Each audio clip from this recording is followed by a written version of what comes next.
Ivara, the Huntress. This tale comes to us from the secret history of the Orokin court by the historian Porvis. Have you perhaps heard tell of the Myrmidon? No matter. A preternatural beast figure straight out of myth he was. One whose prey had no equal. Warframes were what this villain hunted. It is said a number of frames had been erased from history by this monster. Models who no longer exist on any record. Those who are not remembered. It hardly seemed possible that a single person could stand against a Warframe, let alone destroy it, let alone several. Perhaps Porvis enjoyed the telling a little too much, or perhaps there is something to it. Ivara encountered the Myrmidon quite early in her history. Quite early indeed.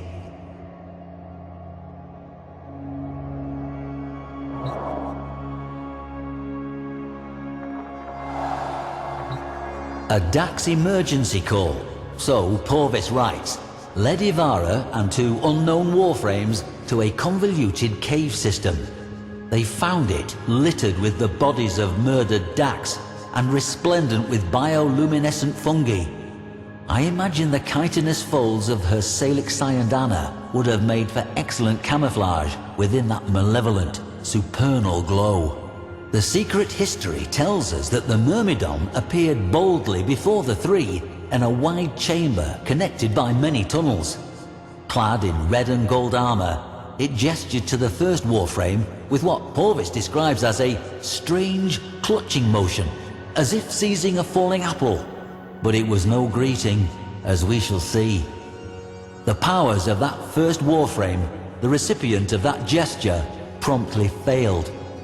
The Myrmidon took advantage of the confusion to leap upon the hapless frame and press a palm to the warrior's head. In lurid detail, Porvis describes a flash of the most scintillating emerald light, and Ivara's battle sibling collapsed to hot dust.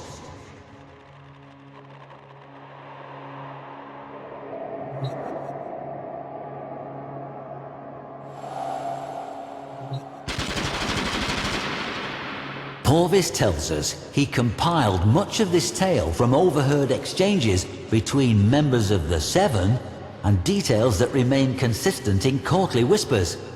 He tells us the second frame suffered the same fate as the first. Reacting, Ivara whirled and promptly vanished. But one clutching gesture in her direction and Ivara's powers fled, her cloaking field nullified. Visible, vulnerable, she loosed a dash wire arrow to a high alcove, but it never came. No escape. The Myrmidon was upon her. The Huntress spun, opening fire with Axamati pistols to send that devil scrambling for cover, arm thrown protectively across that twisted, armored head. That clutching gesture was the key. Ivara needed a plan, and she needed it fast.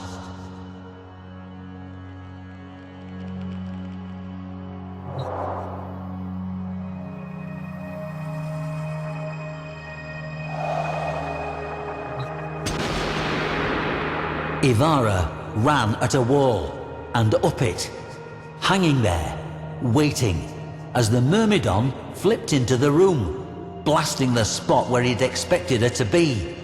Frustrated, he again made that same elaborate gesture, trying his luck, and she saw it. That bracelet upon the wrist that glowed softly with the movement of that clutching gesture. Ivara flipped from her perch, shouldering her exquisitely crafted rubico as she did so, and sighted the enemy. Through the Orokin sculpted scope, Hunter and Huntress met eye to eye, each loosing a desperate blast. A bullet from Ivara, a killing light from the Myrmidon. The green light lashed, touching a shoulder plate of Ivara's Avia armor, reducing it to dust. It saved her. Huntress won out, her shot claiming the Myrmidon's device in a shower of sparks. But the Myrmidon's weapon remained lethal, and with it, he lashed out at Ivara in an emerald fury.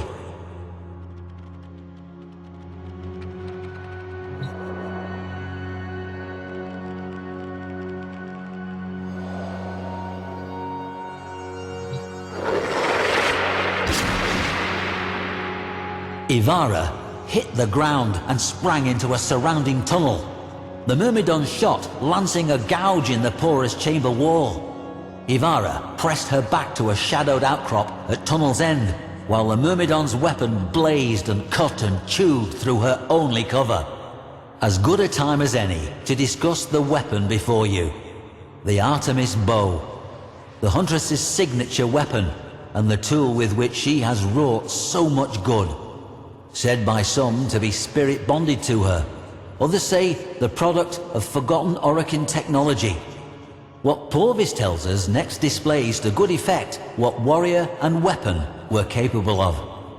Pinned behind eroding cover, seconds from death, Ivara summoned her Artemis bow and it came to her. She and weapon as one.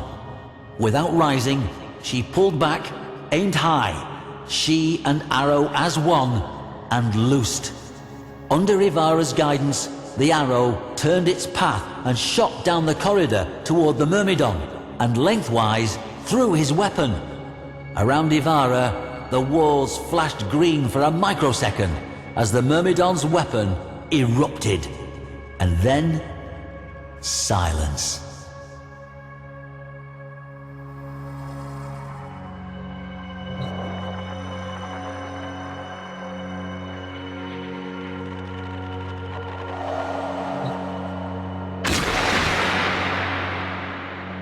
What is a bow without arrows? And these arrows? The Origin system has never seen their like, able to change their very nature at the whim of Ivara.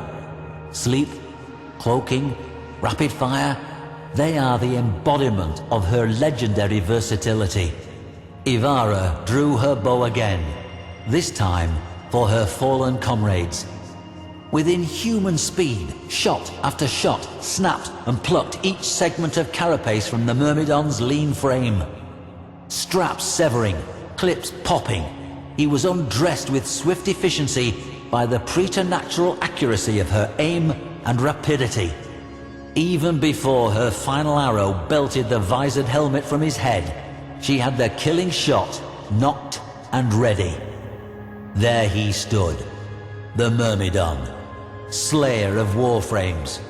Naked, beauty, symmetry, even the capacity for language, sacrificed for raw power. But his face was a mockery of an Orokin face. Those she was sworn to never kill. The smirk on his pallid, angular visage told her he knew it as well.